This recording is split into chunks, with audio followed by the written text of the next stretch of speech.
গোটা বিশ্বের নজরে তারেক রহমানের দেশে ফিরে আসা। ভারতীয় মিডিয়ায় গুরুত্ব ছিল চোখে পড়ার মতো। কি বলছে আন্তর্জাতিক গণমাধ্যম? আনন্দ উল্লাস নয়, ধ্বংসস্তূপ, শোক আর নিরাপত্তাহীনতায় দিনটি কাটালো গাজাবাসী। এদিনও কেন তাদের রেহাই মেলেনি হামলা থেকে?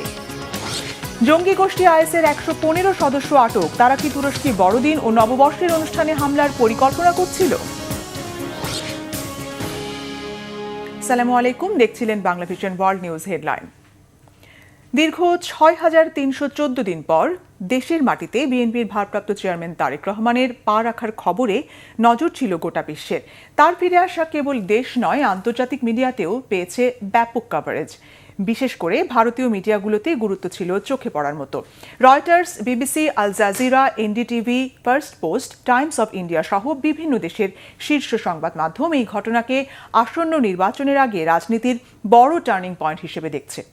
কি বলছে আন্তর্জাতিক গণমাধ্যমগুলো? ডেস্ক রিপোর্টে জানাচ্ছেন হাফিজুল ইসলাম। দীর্ঘ ১৭ বছর নির্বাসিত থাকার পর দেশের মাটিতে ফিরেছেন বাংলাদেশের অন্যতম প্রধান দল বিএনপির ভারপ্রাপ্ত চেয়ারম্যান তারেক রহমান। আঞ্চলিক সীমানা ছাড়িয়ে দক্ষিণ এশিয়ার বড় একটি রাজনৈতিক ঘটনা হিসেবে বিশ্ব মিডিয়ার নজর কেড়েছে বিএনপি নেতার ঐতিহাসিক প্রত্যাবর্তন। এই নিয়ে পুরো বাংলাদেশে যেমন ঝড় উঠেছে, তেমনি গুরুত্ব সহকারে কভারেজ দিচ্ছে আন্তর্জাতিক বিভিন্ন সংবাদ মাধ্যম। রয়টার্স থেকে বিবিসি, আল জাজিরা থেকে এনডিটিভি, শীর্ষ গণমাধ্যমগুলো বলছে আসন্ন নির্বাচনের আগে তারেক রহমানের স্বদেশ প্রত্যাবর্তন দেশের রাজনৈতিক মানচিত্রে হতে পারে সবচেয়ে বড় টার্নিং পয়েন্ট। তারেক রহমানের দেশে ফেরা নিয়ে ভারতীয় মিডিয়াগুলোর গুরুত্ব ছিল চোখে পড়ার মতো। দেশটির অন্যতম শীর্ষ মিডিয়া এনডিটিভি বিশ্লেষণ করেছে তারেক রহমানের রাজনৈতিক জীবন এবং তার শক্তি ফিরে পাওয়ার সম্ভাবনা নিয়ে। বাংলাদেশের রাজনীতির গতিধারা ঘুরিয়ে দেওয়ার মতো এই ইভেন্টকে গুরুত্ব দিয়ে এনডিটিভি উল্লেখ করেছে তারেক রহমান শুধুমাত্র একজন নেতা নয়, বরং তিনি একটি রাজনৈতিক ব্র্যান্ড। বিএনপির ভারপ্রাপ্ত চেয়ারম্যানের প্রতিটি সিদ্ধান্ত গভীরভাবে প্রভাবিত করবে বাংলাদেশের ভবিষ্যৎকে। নজর কেড়েছে মোদিপন্থী মিডিয়া ফার্স্ট পোস্টের লাইভ সংবাদ প্রচার। এছাড়া দক্ষিণ এশীয় সংবাদ মাধ্যমগুলো তারেক রহমানের রাজনৈতিক নীতি ও নির্বাচন পরবর্তী সম্ভাবনাকে কেন্দ্র করে বিশ্লেষণ করেছে। বিশ্বের আরেক শীর্ষ সংবাদ সংস্থা রয়টার্স তারেক রহমানের প্রত্যাবর্তনকে বড় খবর হিসেবে পরিবেশন করেছে। সংস্থাটি জানিয়েছে বিএনপি নেতা নির্বাসন থেকে দেশে ফিরেছেন এমন এক সময়ে যখন বাংলাদেশের রাজনৈতিক পরিবেশ বেশ উত্তেজনাপূর্ণ। রয়টার্স তার বিশ্লেষণে জানিয়েছে আসন্ন নির্বাচনে বিএনপির জন্য নজিরবিহীন শক্তি পুনরুদ্ধারে কাজে আসবে তারেক রহমানের উপস্থিতি। এই নিয়ে বিস্তৃত কভারেজ দিয়েছে বিশ্বের আরেক বিখ্যাত সংবাদ মাধ্যম বিবিসি। তাদের দাবি আসন্ন নির্বাচনকে কেন্দ্র করে আন্তর্জাতিক মহলের উদ্বেগ ও দৃষ্টি আকর্ষণের নতুন কেন্দ্রবিন্দু হবে তারেক রহমানের দেশে ফেরার ঘটনা। এর পাশাপাশি নিয়মিত আপডেট দিয়েছে বিবিসি বাংলা। অন্যান্য আন্তর্জাতিক সংবাদ মাধ্যম যেমন এএফপি, বিভিন্ন দেশের রয়টার্স নির্ভর সংবাদ সংস্থাগুলো নানা ভাষায় আঞ্চলিক ভার্সনগুলোতে তারেক রহমানের ফিরে আসা নিয়ে গুরুত্ব দিয়ে সংবাদ প্রকাশ করেছে। ডেইলি সাবাহ, ইয়াহু নিউজ সহ বিভিন্ন আন্তর্জাতিক পোর্টালে তারেক রহমানকে কেন্দ্র করে বাংলাদেশের রাজনৈতিক পরিস্থিতির বিচার বিশ্লেষণ, প্রতিক্রিয়া এবং বিএনপি নেতার ভবিষ্যৎ অবস্থান নিয়ে রিপোর্ট হয়েছে। এসব প্রতিবেদনে বলা হয় বিএনপির ভারপ্রাপ্ত চেয়ারম্যানের উপস্থিতি বাংলাদেশের আসন্ন নির্বাচন আরও জীবন্ত করে তুলবে। আন্তর্জাতিক গণমাধ্যমে প্রকাশিত সংবাদ ও বিশ্লেষণে একটি বিষয় পরিষ্কার, সেটা হলো তারেক রহমানের স্বদেশ প্রত্যাবর্তন বাংলাদেশের রাজনৈতিক ভবিষ্যতের জন্য একটি গুরুত্বপূর্ণ ঘটনা। বিশ্ব মিডিয়া বিষয়টিকে স্থানীয় রাজনীতির সাধারণ কোনো মুহূর্ত হিসেবে বিবেচনা করছে না, বরং আঞ্চলিক রাজনীতিতে দিক পরিবর্তন এবং বাংলাদেশের গণতান্ত্রিক ইতিহাসের নতুন অধ্যায় হিসেবেই দেখছে। নিজের বিপুল জনপ্রিয়তা কাজে লাগিয়ে আগামীতে কী ধরনের পদক্ষেপ নেবেন তারেক রহমান, সেদিকেও থাকবে বিশ্ব গণমাধ্যমের নজর। হাফিজুল ইসলাম, বাংলা ভিশন। বিশ্বজুড়ে যখন আনন্দ আর উল্লাসে পালন করা হচ্ছে খ্রিস্টানদের সবচেয়ে বড় ধর্মীয় উৎসব বড়দিন, তখন ধ্বংসস্তূপ, শোক আর নিরাপত্তাহীনতার মধ্যেই দিনটি কাটালেন ফিলিস্তিনের গাজাবাসী। 2 বছর ধরে চলা ইসরায়েলি আগ্রাসনের পর যুদ্ধবিরতি থাকলেও আতঙ্ক কাটেনি সাধারণ মানুষের জীবন থেকে। গাজা শহরের দেইর আল লাতিন চার্চে প্রার্থনার মধ্য দিয়ে বড়দিন পালন করেন ফিলিস্তিনি খ্রিস্টানরা। উৎসবের আনন্দ ছাপিয়ে উঠে আসে শিশুদের নিরাপদ ভবিষ্যতের দাবি। এদিকে আল তুফা এলাকায় একটি স্কুলে হামলায় প্রাণহানির ঘটনায় যুদ্ধবিরতির কার্যকারিতা নিয়ে নতুন করে প্রশ্ন উঠেছে। হাফিজুল ইসলামের আরেকটি ডেস্ক রিপোর্ট।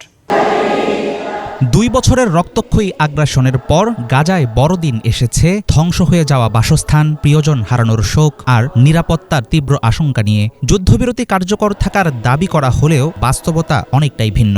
এর মাঝেই গত 24 ডিসেম্বর গাজা শহরের দেইর আল লাতিন চার্চে বড়দিন পালন করেন ফিলিস্তিনি খ্রিস্টানরা। আনন্দের চেয়ে সেখানে ছিল হারানোর বেদনা ও অনিশ্চিত ভবিষ্যতের ভার।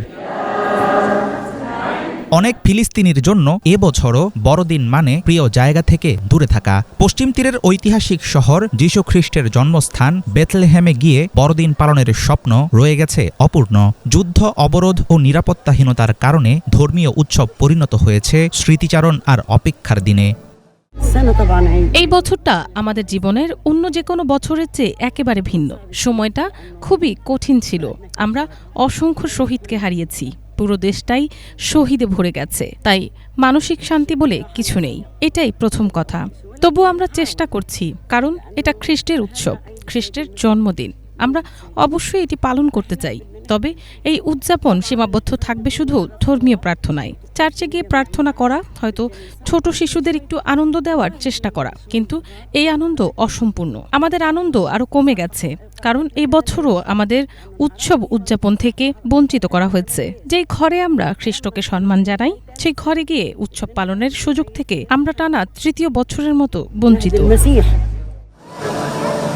গাজায় যুদ্ধবিরতি 2য় মাসে প্রবেশ করলেও থামেনি সহিংসতা। শহরের পূর্বাঞ্চলীয় আল তুফাহ এলাকায় একটি স্কুলে সাম্প্রতিক ইসরায়েলি হামলায় নিহত হন অন্তত 5 ফিলিস্তিনি। যুদ্ধবিরতির কার্যকারিতা নিয়ে নতুন করে প্রশ্ন উঠলে ইসরায়েলি সামরিক বাহিনী দাবি করে সন্দেহজনক তৎপরতা লক্ষ্য করে সেনারা গুলি চালায়। ফিলিস্তিনের স্বাধীনতাকামী গোষ্ঠী এই হামলাকে নিষ্ঠুর অপরাধ আখ্যা দিয়ে যুদ্ধবিরতির গুরুতর লঙ্ঘন বলে দাবি করেছে।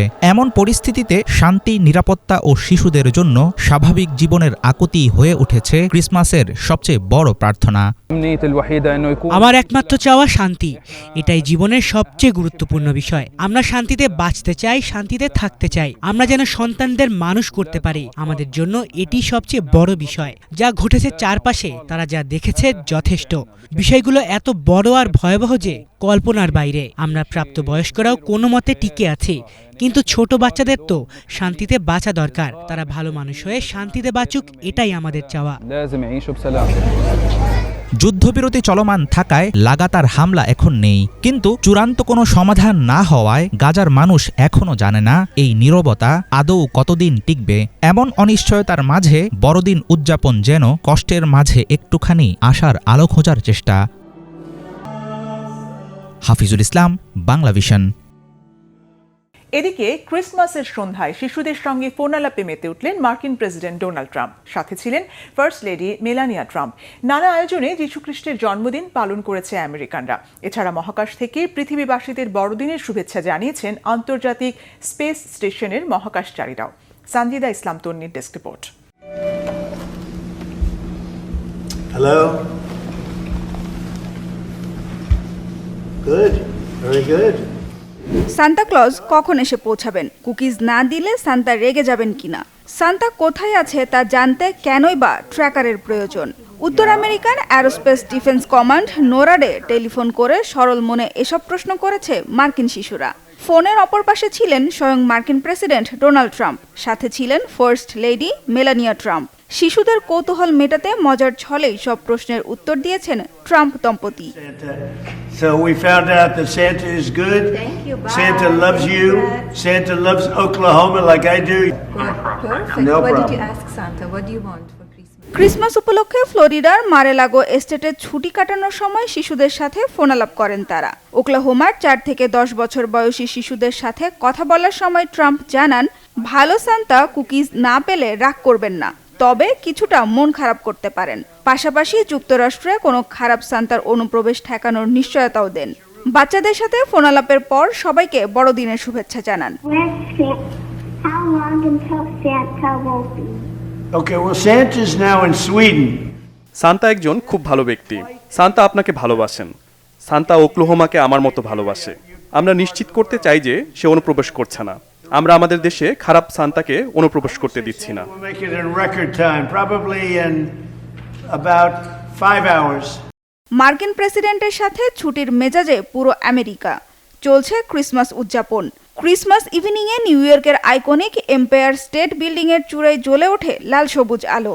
শুরু হয় উৎসব। আমেরিকা ছাড়া ইউরোপ এবং বিশ্বের বিভিন্ন দেশের মানুষ মেতে উঠেছে যিশু খ্রিস্টের জন্মদিন পালনের আনন্দে। টানা 2 বছরের ইসরায়েলি আগ্রাসনের পর যিশু খ্রিস্টের জন্মস্থান ফিলিস্তিনের বেথলেহেম শহরে বড়দিন পালন হচ্ছে। যুদ্ধবিধ্বস্ত এলাকায় যিশুর জন্মস্থান নাটিভিটি গির্জায় জড়ো হয় হাজার হাজার ফিলিস্তিনি। শুধু ফিলিস্তিনিরাই নয়, বিশ্বের বিভিন্ন প্রান্ত থেকে মানুষ বেথলেহেমে উপস্থিত হয় এবারের বড়দিন উদযাপন করতে।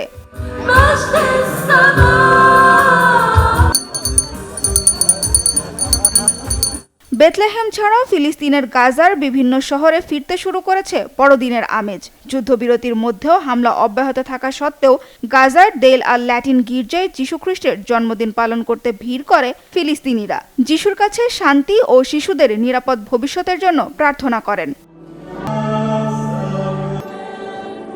বিশ্বের ক্ষুদ্রতম দেশ ভ্যাটিকান সিটিতে যিশু খ্রিস্টের জন্ম সময়ের দৃশ্য প্রদর্শনীর মাধ্যমে তার জন্মদিনের উৎসবের সূচনা হয়েছে।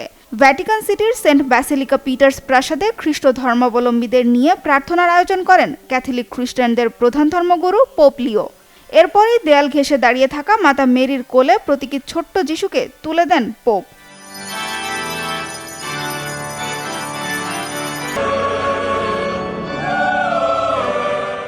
In nomine Patris et Filii et Spiritus Sancti.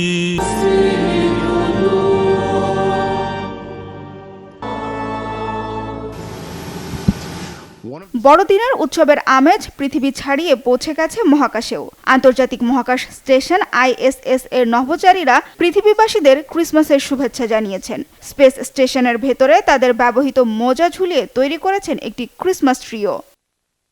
Sanjida Islam Tonni, Bangla vision, news desk. বড়দিন ও নববর্ষের অনুষ্ঠানে হামলা চালাতে পারে এমন সন্দেহে জঙ্গি গোষ্ঠী ইসলামিক স্টেট IS এর 115 জন সদস্যকে গ্রেফতার করেছে তুরস্ক পুলিশ।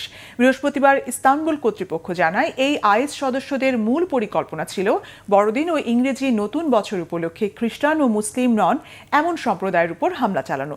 সন্দেহভাজন হামলাকারীদের গ্রেফতার করতে পুলিশ ইস্তানবুলে 124টির বেশি স্থানে অভিযান চালায়। অভিযানে বিপুল পরিমাণ আগ্নেয়াস্ত্র, গোলাবারুদ ও নথিও জব্দ করে পুলিশ। আইন শৃঙ্খলা রক্ষাকারী বাহিনীর দাবি, সন্দেহভাজন হামলাকারীদের সাথে তুরস্কের বাইরে থেকেও IS সদস্যদের যোগাযোগ ছিল। সরকারি বিবৃতি অনুযায়ী এখনও IS এর 22 জন সদস্যকে গ্রেফতারে তল্লাশি অব্যাহত রয়েছে। তুরস্কের ঘনিষ্ঠ মিত্র সিরিয়ার বর্তমান সরকারও IS এর বিরুদ্ধে অভিযান চালিয়ে আসছে।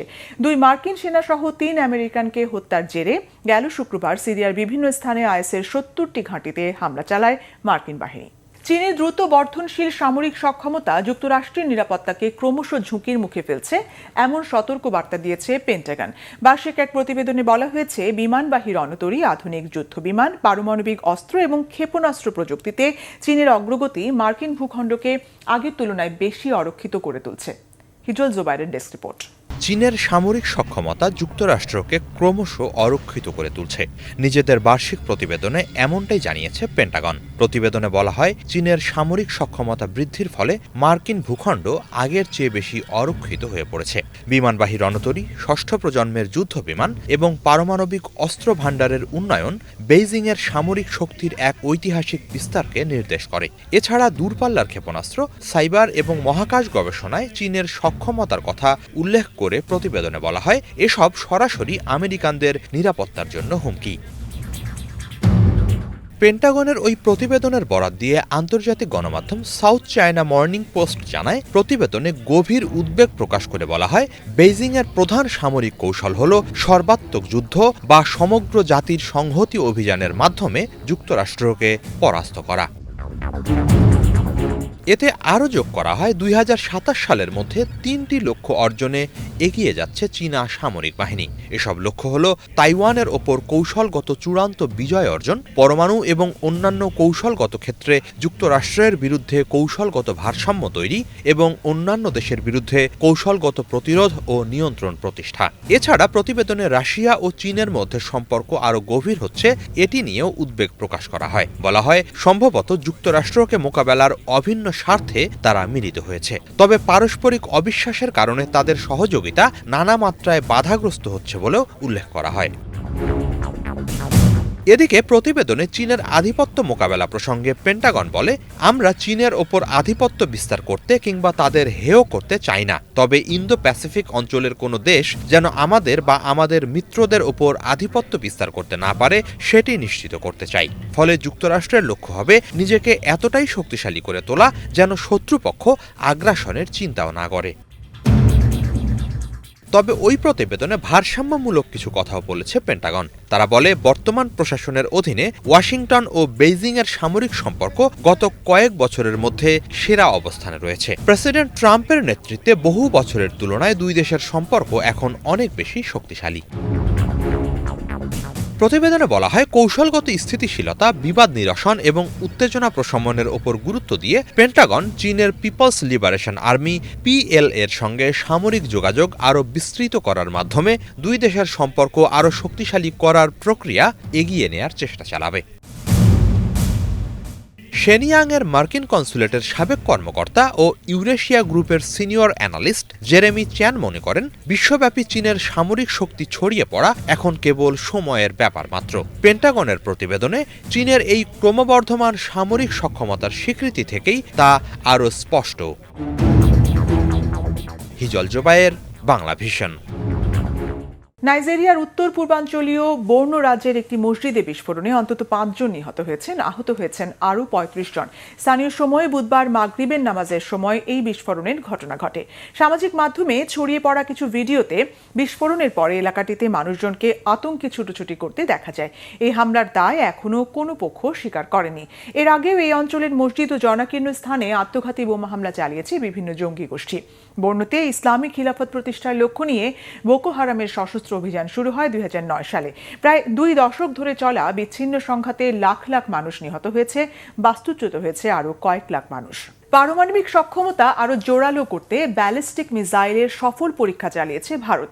বঙ্গোপসাগরে পারমাণবিক শক্তিচালিত সাবমেরিন থেকে 3500 কিলোমিটার পাল্লার K4 ব্যালিস্টিক ক্ষেপণাস্ত্রের সফল পরীক্ষা চালিয়েছে ভারতীয় নৌবাহিনী। হিজল জোবায়েরের আরেকটি ডেস্ক রিপোর্ট। পারমাণবিক সাবমেরিন থেকে 3500 কিলোমিটার পাল্লার একটি ব্যালিস্টিক ক্ষেপণাস্ত্রের সফল পরীক্ষা চালিয়েছে ভারত। বঙ্গোপসাগরে ভারতের পারমাণবিক শক্তিচালিত সাবমেরিন INS অরিহন্ত থেকে K4 নামের ওই ক্ষেপণাস্ত্রটি উৎক্ষেপণ করা হয়। ভারতীয় গণমাধ্যম NDTV জানিয়েছে, বিশাখাপত্তনম উপকূলের কাছে এই পরীক্ষা চালানো হয়। NDTV জানায়, 3500 কিলোমিটার দূরের লক্ষ্যবস্তুতে আঘাত হানতে সক্ষম মধ্যপাল্লার এই ক্ষেপণাস্ত্র ভারতের নৌবাহিনীর পারমাণবিক সক্ষমতাকে আরও শক্তিশালী করেছে। মূলত 2024 সালের 29 আগস্ট ভারতীয় নৌবাহিনীতে অন্তর্ভুক্ত হয় K4 সাবমেরিন থেকে নিক্ষেপযোগ্য ব্যালিস্টিক ক্ষেপণাস্ত্র। এর মধ্য দিয়ে জল, স্থল ও আকাশপথে পারমাণবিক ক্ষেপণাস্ত্র নিক্ষেপে সক্ষম দেশগুলোর তালিকায় জায়গা করে নেয় ভারত। স্থলভিত্তিক ক্ষেপণাস্ত্র অগ্নি 3-র ওপর ভিত্তি করে বানানো K4 এই মুহূর্তে ভারতের সমুদ্রভিত্তিক কৌশলগত অস্ত্রের মধ্যে সর্বাধিক পাল্লার। বলা হচ্ছে, K4 ক্ষেপণাস্ত্রটি বিশেষ ক্ষমতা সম্পন্ন। সাবমেরিনের উৎক্ষেপণ সাইলো থেকে বেরিয়ে সমুদ্রপৃষ্ঠে পৌঁছানোর পর রকেট ইঞ্জিন চালু করে আকাশে ছুটে যাওয়ার সক্ষমতা আছে এটির। এই ক্ষেপণাস্ত্র 2.5 টন ওজনের পারমাণবিক অস্ত্র বহনে সক্ষম। অরিহন্ত শ্রেণীর সাবমেরিন থেকে সফল এই ক্ষেপণাস্ত্র পরীক্ষার মধ্য দিয়ে ভারতের ত্রিমাত্রিক পারমাণবিক প্রতিরোধ ব্যবস্থার অন্যতম প্রধান স্তম্ভ হয়ে উঠল K4। অরিহন্ত শ্রেণীর ব্যালিস্টিক ক্ষেপণাস্ত্রবাহী সাবমেরিনগুলো দীর্ঘ সময় ধরে চুপিসারে প্রতিরোধ টহল পরিচালনার জন্য তৈরি।